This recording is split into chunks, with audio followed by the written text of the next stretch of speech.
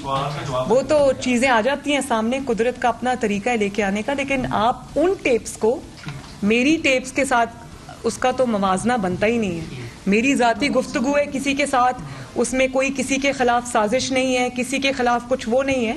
تو ایک تو ان کا موازنہ نہیں بنتا، اور دوسری بات یہ کہ یہ چیزیں یہ میرے کرنے سے نہیں ہوئی، یہ ادھر سے آئی ہیں سب. ناظرین، اپنی آڈیو لیکس آنے سے پہلے جو کانفیڈنس تھا اور کیا بتا رہی تھی مریم بی بی کہ ان کے پاس کیا کیا ہے، آئیے دیکھتے ہیں. یہ جاننا چاہ رہے ہیں کہ آپ کے پاس اور کتنی ٹیپیں ہیں؟ میرے پاس دو ٹیپس اور ہیں حامد صاحب. اچھا، آپ کے پاس 2 اور ہیں، تو یہ آپ کو کچھ اور اس کے علاوہ حامد میر صاحب 2 ٹیپس اور ہیں، اور میرے پاس آڈیوز بھی 2-3 اور ہیں. یہ سوال نہیں ہوا کہ یہ آڈیوز کہاں سے آئیں، کس نے ریکارڈ کی، لیکن لیٹ سینیٹر مشاہد اللہ انہیں جنت نصیب کرے، انہوں نے باقاعدہ اس کا اقرار بی بی سی کو ایک انٹرویو میں کیا تھا کہ یہ تو جرنیلوں کی بھی، ISI چیف کی بھی آڈیوز ریکارڈ کرتے تھے. آئیے دیکھتے ہیں ناظرین. میٹنگ اس لیے ہوئی کہ کچھ آڈیو کیسٹس پرائم منسٹر صاحب کو ملی جو شاید IB نے ٹیپ کی تھیں. اس میں اوپنلی یعنی کہ کانسپریسیز کی باتیں تھیں، اس میں کہ کیا کرنا ہے، کیسے کرنا ہے، پرائم منسٹر ہاؤس وائف کیسے. میں نے خود تو نہیں سنی، لیکن جو ہمیں پتہ لگا اسی طرح کی باتیں تھیں. کس کی آڈیو ٹیپ؟ اس میں اس کا بھی آواز تھی اور کئی لوگوں کی آوازیں تھیں، لیکن اس میں جو ظہیر الاسلام عباسی صاحب تھے ان کی آواز تھی. تو جب اس میٹنگ میں وہ ٹیپ چلی اور لیفٹیننٹ جنرل ظہیر الاسلام عباسی کی آواز اس میں آپ کہہ رہے ہیں کہ تھی، تو پھر جنرل راحیل شریف کا کیا اس پر رد عمل تھا؟ راحیل شریف کا رد عمل یہ تھا کہ جی جب انہوں نے یہ سے پوچھا ان سے ظہیر الاسلام عباسی سے کہ یہ آپ ہی کی آواز ہے، بلایا گیا میٹنگ، بلایا گیا. پہلے وہ میٹنگ میں نہیں، پہلے نہیں تھا. جب یہ ٹیپ چلی اس کے بعد ان کو بلایا. وہ حیرانگی ہوئی انہوں نے اس کو کنفرم کرنے کے لیے انہیں بلایا. اسی وقت ان کو فون کیا جی کہ آپ آئیں. وہ آ گئے تو وہ ان سے پوچھا گیا کہ بھئی یہ آپ ہی کی آواز ہے، تو ان کا جی بالکل میری آواز ہے. جی منسٹر صاحب، یہ سلسلہ تو کافی پرانا ہے، تو اس پہ آج کس لیے مسئلہ ہو رہا ہے؟ پہلے یہ سوالات ہوئے کہ یہ کس نے ریکارڈ کی، مریم بی بی کی، جو مریم بی بی خود کلیم کرتی ہیں میرے پاس یہ آڈیوز ہیں، ویڈیوز ہیں، یہ سوالات کیوں نہیں ہوئے پہلے؟ دیکھیے یہ ساری چیزیں آپ کو پتہ ہے کہ انہوں نے خود مختلف پروگراموں میں، پریس کانفرنسز میں یہ کیا کرتے ہیں، ان کی تاریخ کیا ہے؟ پہلے کسی کو خرید نہیں سکتے تو بلیک میل کر دو، بلیک میل نہیں کر سکتے تو پھر ان کے اوپر کیچڑ اچالو. تو یہ ان کا ایک طریقہ واردات ہے. یہاں پہ ان کا تو پورے پاکستانی قوم کو پتہ چل گیا نا کہ ان کا کام یہی ہے. لیکن اب آ جاتے ہیں ان لوگوں کے اوپر کہ انہوں نے صحافیوں کے بارے میں جو زبان استعمال کی، آپ اندازہ کریں. میں یہ سمجھتا ہوں، دیکھیں ہم سارے کڑے ہیں، ہم اس قسم کے لہجے کی، لہجہ نہیں بلکہ غلیظ زبان کی، اس کی مخالفت کر رہے ہیں. لیکن کم از کم صحافیوں کو، صحافتی تنظیموں کو، سب کو اس کے خلاف بات کیوں نہیں کر رہے؟ وہ اب آج کیوں شور نہیں اٹھ رہا؟ کیوں نہیں اٹھ رہا؟ وہ اسی فون کے اندر آپ کو جواب بھی مل رہا ہے، اسی گفتگو کے اندر آپ کو جواب بھی مل رہا ہے کہ آپ روزانہ اظہار رائے کیا بھاشن دیتے ہو. اسی لیے آپ کہہ رہے ہیں کہ ایک نون لیگ میڈیا گروپ ڈکلیئر ہونا چاہیے. دیکھیں وہ تو میں بالکل میں کہہ رہا ہوں کہ اس کے اوپر غصہ نہیں، میں ناراضگی کا اظہار بھی نہیں کر رہا. سب کی یونین ہے، ایک تنظیم ہے نا، ونگ ہوتے ہیں، یوتھ ونگ ہوتا ہے، پی ٹی آئی کا میڈیا ونگ، نون لیگ کا میڈیا ونگ، نہیں پی ٹی آئی کا تو پیپلز پارٹی کا میڈیا کام نہیں ہے نا. ایک اب خود اگر کوئی کسی کو ایفیلیشن کر دے، ایفیلیٹ کر دے، تو ہم اس کو کیا کہہ سکتے ہیں؟ ہم کہتے ہیں کہ بس اناؤنس کر دیں. اب اناؤنس کر دیں کہ ان کے ساتھ ہے، تو اس پہ گلے تو بنتے نہیں ہیں. اس میں گلہ نہیں بنتا. ناظرین یہاں پہ ایک وقفہ لیتے ہیں. وقفے کے بعد اسلام آباد ہائی کورٹ میں جو کیس ہے رانا شمیم کے ایفیڈیوٹ کے حوالے سے، اس حوالے سے بات کریں گے. اور 3.25 سال میں جو کارکردگی کے حوالے سے وزیر اعظم نے ذکر کیا، ایک وزیر کا ذکر کیا، وہ کیا ذکر ہے اور کس وجہ سے ہوا، اس پہ بات کریں گے ایک وقفے کے بعد. ناظرین، وزیر اعظم عمران خان صاحب نے ٹویٹ بھی کی اور باقاعدہ طور پہ اس چیز کا اظہار بھی کیا کہ وفاقی وزیر برائے کمیونیکیشن مراد سعید صاحب اور NHA کو میں مبارکباد دیتا ہوں. انہوں نے شفافیت اور ڈیجیٹائزیشن سے قوم کا پیسہ بچایا. سوال ناظرین یہاں پہ یہ بنتا ہے منسٹر صاحب کہ آپ نے اپنی وزارت میں ایسا کیا کیا جس سے شفافیت بھی آئی اور اتنا پیسہ آپ نے بچایا؟ بسم اللہ الرحمن الرحیم. ارشد بھائی، جو آپ نے ابھی سوال اٹھایا ہے، میں تھوڑا سا اس کی ڈیٹیل اس لیے بتانا چاہتا ہوں، اور کہ ایک پرائم منسٹر صاحب نے جب یہ حکومت بنی تو پہلے دن انہوں نے قوم سے خطاب کرتے ہوئے 2-3 چیزیں بتائی تھی.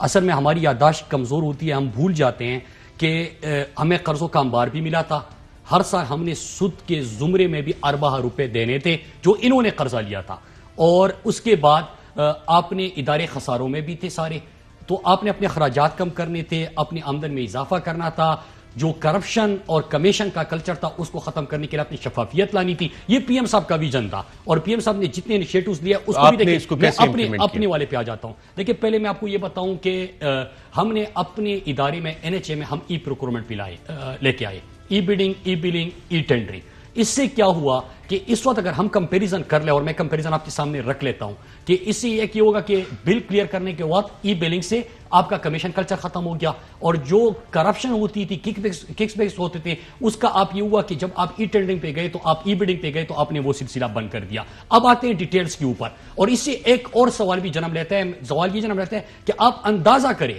کہ آج ہم کوئی بھی بات کریں نا, ہمیں جواب کیا ملتا ہے؟ سڑکیں بنائی تھی, یہی جواب ملتا ہے. ہم احساس کی بات کریں, صحت انصاف کارڈ کی بات کریں, ڈیم کی بات کریں, خارجہ پالیسی کی بات کریں, جس چیز کی بھی بات کریں, سڑکوں کے اوپر آتے. اور پھر میں آپ سے ایک چیز کہوں گا کہ اس وقت جو 3 سال 3.5 سال کا ہم نے کمپیریزن کیا ہے, 947 کلومیٹر انہوں نے اپنے پہلے 3.5 سال میں سڑکیں بنائی تھی. ابھی ہماری 3.5 سال نہیں ہوئے, لیکن 2032 کلومیٹر کی سڑکیں ہم نے بنائی. 947 کے مقابلے میں 2032. انہوں نے منصوبہ بندی کی تھی 1306 کی, ہم نے منصوبہ بندی کی, لیکن منصوبہ بندی صرف نہیں ہے, گراؤنڈ پہ میں ڈیٹیل دیتا ہوں. 7889 1306 کلومیٹر کے مقابلے میں 7889. اور میں آپ کو یہ بھی بتانا چلوں کہ پاکستان بننے سے لے کے آج کے دن تک جب ہم آئے تو ٹوٹل کلومیٹر سڑکیں جو بنتی تھی NHA کے پاس وہ 13,000 کلومیٹر تھی. تو ہم نے صرف ان 3 عرصے میں اتنی کی. اب اس کی ڈیٹیلز کیا, یہ نہیں کہ صرف پلاننگ ہے, اس میں 2032 کلومیٹر بن گئی, 1667 کلومیٹر کے اوپر اس وقت کام ہو رہے گراؤنڈ پہ, 1819 اس وقت اس کی بلڈنگ پروسیس اور پروکیورمنٹ پروسیس میں ہے, 2038 کی اس وقت فیزیبلٹی اور یہ چیزیں ہو رہی ہے. ٹوٹل 7889 کلومیٹر کی بنتی ہے. اب یہ ہے, آپ اندازہ کریں کہ سڑک 1 گنا 2 گنا زیادہ نہیں بنائی, ہم نے 6-7 گنا زیادہ اس وقت بنا رہے ہیں. لیکن کتنا بڑا پروپیگنڈا. یعنی آپ نے صرف کام کیا ہے, احتساب کوئی نہیں کیا. اب میں اس پہ آ رہا ہوں, احتساب بھی کیا ہے سر, اس طرح نہیں ہے. لیکن پہلے میں یہ بتاؤں احتساب کے ساتھ اکانومی اور کیسے آپ منسٹری چلا سکتے ہیں. سر یہ بہت بڑا سوال. پہلے میں اس کا ایک لفظ بول دوں, آپ اس سے اندازہ کر کے انہوں نے کتنا اشتہاری مہم, کس طرح میڈیا مینجمنٹ تھی جو کہ آج کل بے نقاب بھی ہو رہے ہیں, کہ سڑکیں بنائی, اس سے زیادہ بن گئی. اب آتے ہیں کہ کس طرح بنائی. پہلے آپ یہ کریں کہ 4 لین ہائی وے کا میں سے 2 مثال لے لیتا ہوں. 4 لین ہائی وے ہمارے ٹائم پہ جب انٹرنیشنل مارکیٹ میں اس وقت جو کرونا کے بعد مہنگائی کی ایک لہر آئی ہے, اس کے باوجود ان کے دور میں سڑکیں بن رہی تھی 411 ملین فی کلومیٹر, 411 ملین 41 کروڑ 10 لاکھ فی کلومیٹر.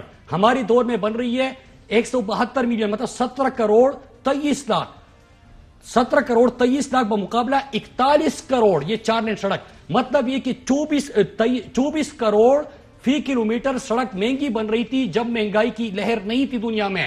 تو اب ایک موٹر وے کی میں مثال لیتا ہوں 4 لین کی, 606 ملین فی کلومیٹر ان کے دور میں بن رہا تھا, اور ہمارے دور میں 385. کیسے کمی کیسے ہے, کیونکہ باقی تو سب چیزیں مہنگی ہوتی گئی ہیں. یہ آپ نے ٹھیکے بھی دیے, اور آپ کے پاس جو وزارت ہے اس کا سب سے بڑا بجٹ ہے, ڈیولپمنٹ کا بجٹ آپ کی وزارت کے پاس. اس وقت یہی سوال ہو رہا ہے, سڑکیں زیادہ بنی, دکھا دیا, یہ جو ڈیٹا ہے, اور یہ NHA کے ویب سائٹ پہ بھی ہے. اب سوال ہو رہا ہے کہ کیسے سستی بنی. بھائی مجھ سے سوال نہ پوچھے, سوال یہ پوچھے کہ ہم نے تو ای بلڈنگ کر دی, کمیشن نکل گیا, نواز شریف یہ پسندیدہ وزارت تھی, اس کی کھاتا ہے تو لگاتا بھی ہے, یہ ہمیشہ اپنے پاس اور اپنے پاس رکھتے تھے. پچھلے 5 سال ان کے پاس تھی, جب تک یہ وزیر اعظم تھے یہ وزارت ان کے پاس تھی. تو سوال ان سے پوچھے, یہ جو ہم کہہ رہے کہ لندن کی جائیدادیں کہاں سے بنی, میرے خیال سے اسی سے آغاز ہوا تھا. پہلا موٹر وے بن رہا تھا, ادھر لندن میں اپارٹمنٹس بن رہے تھے.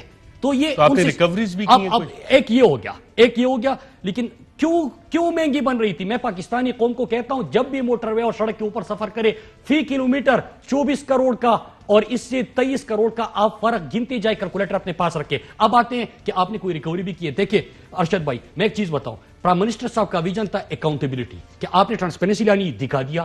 پھر اکاؤنٹیبلٹی کے احتساب, ہم اس میں کیا کر سکتے ہیں. ہمارے پاس ایک ہی اختیار ہے, ڈپارٹمنٹ آڈٹ کمیٹی جو ہوتی ہے, ڈپارٹمنٹل آڈٹ کمیٹی ہوتی ہے, DSCs ہوتی ہے, ہم اس سے ریکوریز کر سکتے ہیں.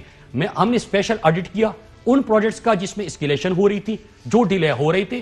ہم نے ان کا جب اسپیشل آڈٹ کیا, اور آڈٹ پیرس کے ذریعے ہم نے ڈائریکٹ ریکوری جو کی ہے, جو 19.8 بلین کی ہم نے ریکوری کی ہے.